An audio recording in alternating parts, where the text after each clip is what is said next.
Hello friends, welcome to Bliss cinemas. இன்னைக்கு நம்ம தமிழ் டப்பிங்ல அமேசான் பிரைம் வீடியோல ரிலீஸ் ஆயிருக்க the map that leads to you படம் எப்படி இருக்குன்னு பார்க்க போறோம். வாங்க வீடியோக்குள்ள போகலாம். இந்த படம் பார்த்தீங்கன்னா 2025 வருஷம் ரிலீஸ் ஆயிருக்க ஒரு ரொமான்டிக் டிராமா. இப்போ இந்த படத்தோட கதையை பத்தி பார்க்கலாம். நம்ம ஹீரோயின் பேர் பார்த்தீங்கன்னா ஹீத்தர். அவங்க லைஃப்ல அடுத்த கட்டத்துக்கு போகணும்னு ஆசைப்படுறாங்க. அதுக்கு முன்னாடி ஒரு யூரோப்பியன் ட்ரிப் போயிட்டு வந்தலாம் அப்படின்ட்டு அவங்க ஃப்ரெண்ட்ஸோட கிளம்புறாங்க. போற வழியில தான் பார்த்தீங்கன்னா அவங்க ட்ரெயின்ல ஜாக் அப்படின்றவரை மீட் பண்றாரு. ரெண்டு பேரும் யூரோப்பையும் பழக ஆரம்பிக்கிறாங்க. ரெண்டு பேருக்கு நடுவுல ஒரு ரிலேஷன்ஷிப் பாண்ட் ஆகுது. ரெண்டு பேரும் லவ் பண்ண ஆரம்பிக்கிறாங்க. ஜாக் நம்ம ஹீரோயின் லைஃப்குள்ள வந்ததுக்கு அப்புறம் அவங்க வாழ்க்கையில நடக்கிற சம்பவங்கள்லாம் என்ன, அவங்க வாழ்க்கை எப்படிலாம் மாறிச்சு, கடைசியில என்னதான் ஆச்சு அப்படின்றது தான் இந்த படத்தோட மொத்த கதையே. இப்போ இந்த படத்தோட பாசிட்டிவ் நெகட்டிவ் பத்தி பார்க்கலாம். பாசிட்டிவ், தமிழ் டப்பிங் ரொம்ப நீட்டா லிப்சிங் கூட பண்ணி கொடுத்திருக்காங்க. ஸ்டோரி பிளாட் வைஸ் பார்க்கும்போது ஒரு இன்ட்ரெஸ்டிங்கான ஸ்டோரி பிளாட் தான். அதை முடிஞ்ச அளவு நீட்டா பிரசன்ட்டும் பண்ணியிருக்காங்க. பெர்ஃபார்மன்ஸ் வைஸ் பார்க்கும்போது நம்ம ஹீரோவா இருக்கட்டும் ஹீரோயினா இருக்கட்டும் ஒரு அல்டிமேட்டான பெர்ஃபார்மன்ஸை கொடுத்திருக்காங்கன்னு சொல்லலாம். ரெண்டு பேருக்கு நடுவில் இருக்க கெமிஸ்ட்ரியும் ரொம்ப நீட்டாக ஒர்க் அவுட் ஆயிருக்கு.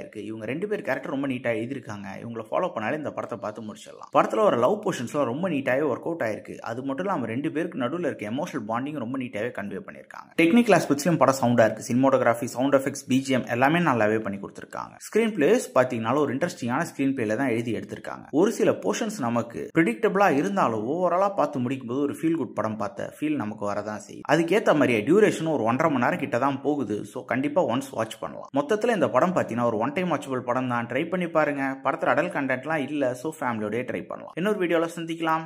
தேங்க்யூ.